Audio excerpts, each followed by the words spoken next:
Pakistan team south Africa से अपना पहला T20I मैच हार गई है और मैच हारने के बहुत सारे फैक्टर्स थे। किस किस पे बात की जाए और किस किस पे ना बात की जाए।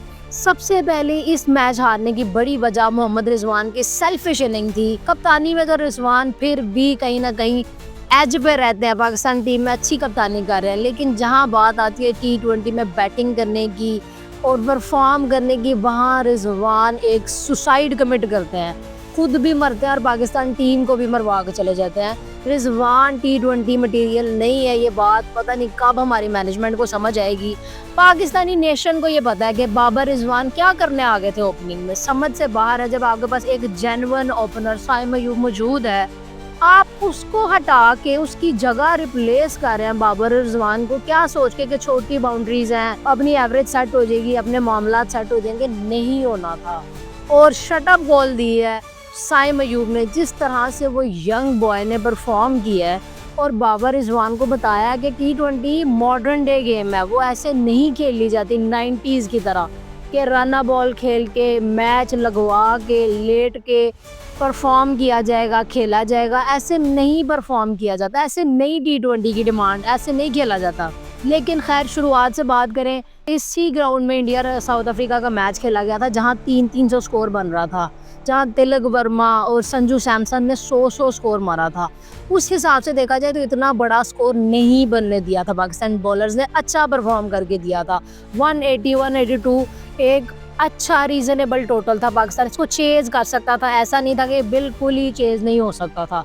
पाकिस्तानी बॉलर्स ने अच्छा किया, शाहीन ने बहुत अच्छी बॉलिंग करवाई और अब्बास अफरीदी ने बहुत अच्छी बॉलिंग कराई, लेकिन बावजूद इसके मेरे ख्याल से इस ग्राउंड में 2 स्पिनर्स को खिलाना बिल्कुल समझ नहीं आ रही थी कि उनको क्यों खिलाया। अबरार और सुफियान में से सिर्फ एक को खिलाना चाहिए था और आपको इससे बेहतर ऑप्शन था कि किसी फास्ट बॉलर को जहां दाद को खिला लेते, तो एक बैटिंग ऑप्शन, आपकी टेल भी बड़ी हो जानी। चले खैर, 182 का टारगेट मिल गया पाकिस्तान टीम को। उसके बाद पाकिस्तान ने जैसे तैसे करके इसको अच्छा मैनेज कर लिया। बीच में मिलर ने जिस तरह की हिटिंग की है, मिलर ने पाकिस्तान को इस मैच में बम्बूजल करके रख दिया, पाकिस्तान टीम को बाहर फेंक दिया। जिस तरह से वो हिट कर रहा था, जिस तरह से उसकी बॉल मिडल हो रही थी, आज किलर मिलर पूरी फॉर्म में और रिदम में नजर आया और उसने बताया कि T20I किस तरह खेली जाती है। वही अपनी जब बैटिंग आती है, बाबर रिजवान पता नहीं कहाँ से और कौन उनको कहता है कि वो ओपनिंग स्लॉट में खेलने आ रहे T20 में। भाई, आप मटेरियल ही नहीं हो। आज आपको फ़खर जमान की कमी महसूस हुई होगी और होनी चाहिए। पाकिस्तान टीम में फ़खर जमान की कमी को पूरा कोई नहीं कर सकता, स्पेशली इन T20I। और ओपनर मतलब फ़खर जमान और साइम अयूब, सोच के देखें, अगर आपके ओपनिंग पेयर में परफॉर्म करते हैं और वो फिक्स हो जाते हैं कि ये ओपनिंग स्लॉट इनकी है, तो सोचें कि पावर प्ले में क्या हो सकता है। मतलब आप देखें, Babar Rizwan from nowhere opening slot में आ गए। पता नहीं कौन भेजता है उनको, ये कौन डिसीजन लेता है कि इनको ओपनिंग में भेज दें। खैर, ओपनिंग में आते हैं। बाबर आजम से एज यूजुअल रन बोर्ड का प्रेशर इतना होता है कि वो from nowhere out of the box shot खेलने की कोशिश करते हैं, जो उनके स्लॉट में भी नहीं थी, और फिर बेतुकी सी शॉट लगा के आउट हो जाते हैं। फिर रिजवान वही स्टैंडर्ड जो उन्होंने फिक्स किए हुए हैं कि रन बॉल खेलेंगे, हम मैच को एंड तक लेके जाएंगे। भाई, आप एंड पे लेके जाके फिनिश नहीं कर सकते। देखो, साइम अयूब नया बच्चा है, उस पर पूरी दुनिया की नज़र है, पूरी दुनिया का उस पर फोकस है कि वो क्या कर सकता है, उसमें क्या पोटेंशियल है। वो आता है, वो आपको 10-15 बॉल्स पे मैच आपके हाथ में दे के चला गया कि ये हाथ से जाकर मैच आप जीत जाओगे आराम से।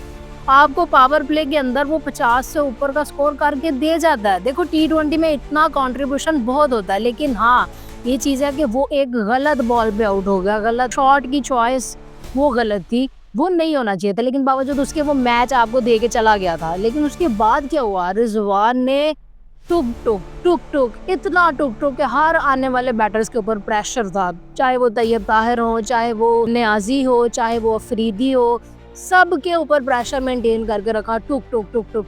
देखो, आप मैच जीत गए थे, आप 6 ओवर्स में मैच जीत गए थे। आपने क्या करना था, आपने थोड़ा सा ब्रेव खेलना था, इंटेंट दिखाना था, वो इंटेंट जो साइम अयूब ने दिखाया था। और माजरत के साथ, जिस तरह का आपका मिडल ऑर्डर है, फिर आप कहते हैं जो रिजवान और बाबर ना खेले तो पाकिस्तान टीम करे क्या। इस तरह के मिडल ऑर्डर को रखना या तो इनकी मजबूरी है या तो ये जानबूझ के करते हैं कि हमें कोई रिप्लेस नहीं करे। ये मिडल ऑर्डर उस्मान मतलब यूएई से आप ले आए उसको। आपको भी पता है पीएसएल में किस तरह की विकेट्स बनाई जाती है। पिंडी के स्टेडियम में शादाब हमारा परफॉर्म कर रहा होता है, हर बैटर हीरो बना होता है, लेकिन इंटरनेशनली परफॉर्म करना एक मुश्किल काम है। आप उसको यूएई उसका करियर ख़राब किया, उसको यूएई से उठा के लेके पाकिस्तान में टैलेंट की इतनी कमी है कि आपको बैटर से नहीं मिल रहे। मिडल ऑर्डर में उस्मान खान ना कोई टेक्निक है, ना कोई शॉट सिलेक्शन, ना कुछ भी नहीं है। शॉर्ट बॉल्स को तो हैंडल करना ही नहीं आता किसी भी प्लेयर को। तैयब ताहिर समझ नहीं आया, उनकी और रिजवान की पार्टनरशिप थी, उसने तो बिल्कुल मैच ही ख़त्म करके रख दिया।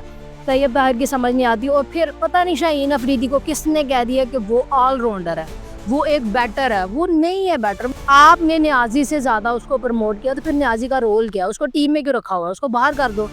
मतलब आप इतना भी कॉन्फिडेंस नहीं रखते हैं कि वो एक बैटर है, एक प्रॉपर बैटर है, और आप एक मतलब जिसने आगे सिर्फ बॉल को लपेटना है, जिसको पता ही नहीं है, सेंस ही नहीं है, कि टेक्निक ही नहीं है, वो बैटर ही नहीं है, वो बॉलर है। आपने उसको बैटर से ऊपर भेज दिया, तो सोचिए आप कहाँ खड़े हैं, आपका होमवर्क क्या है? आप कहते हैं फ़खर ज़मान, जी फ़खर ज़मान को नहीं खिला सकते, फ़खर इंजर्ड है, फ़खर बीमार है, फ़खर को ये, तो वो चैम्पियन कप क्यों खेल रहा है? वजह वो कहता है मैं बिल्कुल ठीक हूँ, वो फिट है, बावजूद उसके वो चैम्पियन कप खेल रहा है। आपका स्ट्रक्चर ही नहीं है बेसिकली। चैम्पियन कप में इमामुल हक आपकी टीम का कैप्टन बना हुआ है। देखिए इमामुल हक अगर आपको वो कप जितवा भी देते हैं for example as a captain, तो ना तो उनकी पाकिस्तान टीम में जगह बनती है T20 में, ना ही वो कैप्टन के कैंडिडेट हैं। तो वजह आप बेबुनियाद चीज़ों पे इन्वेस्ट करते हैं और उसके बाद पाकिस्तान टीम को उसका कोई हासिल मकसद नहीं हो रहा होता। आप पोटेंशियल को प्रमोट क्यों नहीं करते हैं? आप जिसमें पोटेंशियल है, फॉर एग्जांपल साइम अयूब में पोटेंशियल, आप उसको भी ज़ाया कर रहे हो, उसके भी नंबर से छेड़छाड़ कर रहे हैं। और दूसरी बात यह है कि ना उस्मान ना तैयब किसी में इतना पोटेंशियल नहीं था कि इस तरह के टोटल को चेज कर सकते। और रिजवान ने इतना लटा दिया मैच को, वो तो सुसाइड कमिट कर ली उन्होंने। मतलब आप रना 60 बॉलों पे 60 स्कोर बना लिया है, और आप एंड पे अपनी एवरेज ठीक करने के लिए 2-3 छक्के लगा दो स्लोअर वन पे, या वो वाली बॉल्स जो बिल्कुल ही हलवा थी उस पर 1-2 छक्का लगा के आप अपनी एवरेज तो सेट कर सकते हो। लेकिन पाकिस्तान वहाँ से मैच हार जाता है। वजह क्यों? मतलब आप अगर वो लाइव मैच देख रहे होते ना, तो आपको अगर पाकिस्तानी फैन है तो उठ के टीवी तोड़ दे। इतनी ज़्यादा फ्रस्ट्रेशन हो रही थी जब रिजवान खेल रहे थे। ये कौन सी मॉडर्न डे क्रिकेट है? पता नहीं कौन इनको समझाता है, कौन कहता है कि हम रन ना बॉल लेके जाएंगे। वो ये तो ऐसे कहते हैं कि हम रन ना बॉल लेके जाएंगे, तो नीचे से MS धोनी टाइप कोई बंदा होगा जो आएगा और ब्लास्ट कर देगा। आपके पास है ही नहीं इतनी पसली। आप क्यों इतना ज़्यादा प्रेशर अपने ऊपर ले लेते हैं? जहाँ पे पावर प्ले में आप मैच जीत गए थे, आपको इतना मैच लटाना ही नहीं चाहिए था। एंड में भी तो रिजवान ने हैट्रिक चौके मार दिए ना, एंड में भी उसने 2 छक्के लगा दिए। तो ये मिड ऑफ द इनिंग में क्यों नहीं किया गया? वहाँ से पाकिस्तान में पोटेंशियल होता और पाकिस्तान जीत सकता था। आप कमाल कर दे ना, समझ नहीं आती। वाइस कप्तान जी वो आगा सलमान खिला दिए। अगर आपने यही सब टीम खिलानी है ना, तो फिर इस टीम में अब्दुल्ला शफीक की भी जगह बनती है, इस टीम में हसीबुल्ला की भी जगह बनती है, इस टीम में हारिस की भी जगह बनती है, इस टीम में मतलब आसिफ अली को ले आओ, इस टीम में हैदर अली को ले आओ, इन्हीं को खिलाना है। इस टीम में इफ्तिखार को ले आओ, फिर वो इनसे तो बेहतर ही हैं। यानी कि इनकी टेक्निक ही कोई नहीं आपके मिडल ऑर्डर की। समझ नहीं आती है खेल क्या रहे हैं। बॉल कहीं है, शॉट सिलेक्शन पुअर है, पुअर शॉट सिलेक्शन। ये आपके मेन बैटर्स खेल रहे होते हैं। सॉरी टू से, लेकिन आप वर्ल्ड की टीम जो उठा के देख लें, किसी के इतने पैथेटिक हाल नहीं होते जितने पाकिस्तान टीम के हाल है। ये मेन टीम का हाल है, ये पाकिस्तान की मेन टीम का हाल है। इसमें पाकिस्तान की T20 टीम फ़खर ज़मान के बगैर बन ही नहीं सकती। फ़खर ज़मान, मैं पर्सनली कहूँ तो अगर यही टीम होगी तो अब्दुल्ला शफीक 110% T20 में भी फिक्स होते हैं। और आपके Saim Ayub are real genuine opener, और क्या ही किस्म का वो पोटेंशियल है, और क्या ही वो कमाल खेलता है। वो मैच को एक तरफ कर देता है, और सोचे फ़खर और साइम की ओपनिंग हो, आप मैच जीतते हैं। बहरहाल सीरीज़ अभी पाकिस्तान जीत सकता है, और अगले मैच में फोकस करना चाहिए। और बाबर रिजवान खुदारा ओपनिंग स्लॉट छोड़ दो, आपकी जगह नहीं बनती है। हर टीम में एक T20 में भी देख लें, एक स्टेबल प्लेयर होता है जिसकी टेक्निक अच्छी होती है। बाबर रिजवान में से सिर्फ एक ही जगह बनती है T20 में, वो भी इसलिए कि स्टेबिलिटी के लिए, अदरवाइज दोनों की टीम में जगह बिल्कुल भी नहीं बनती। ये एक ही पैटर्न के प्लेयर हैं, इनकी जगह नहीं बनती है। और अगर दोनों में से एक ही चूज करना हो तो मैं बाबर आजम के साथ जाऊं, बिकॉज उसकी टेक्निक सॉलिड है। देखें आपने, रिजवान वो प्लेयर था जिसने मैच की पहली बॉल खेली, और रिजवान वही प्लेयर है जिसने मैच का आखिरी ओवर खेला, और उसके बाद क्या हुआ, पाकिस्तान हार गया। मतलब हद है, मतलब इससे अच्छा तो बाबर आजम है ना। मतलब आप T20 में इतना मार्जिन ही नहीं है, T20 में इतना मार्जिन नहीं होता। आपसे नहीं हिट लग रही, आप नहीं कर सकते, आप अपनी विकेट थ्रो करके चले जाओ। मतलब ये तो क्राइम है, मतलब आप 60 बॉल्स खा गए, ये क्राइम है, ऐसा नहीं चलता। मैं रिजवान और बाबर के अगेंस्ट नहीं हूँ, बिल्कुल भी नहीं हूँ, लेकिन ये T20 के मटेरियल नहीं है, ये वनडे और टेस्ट के बहुत अच्छे प्लेयर हैं।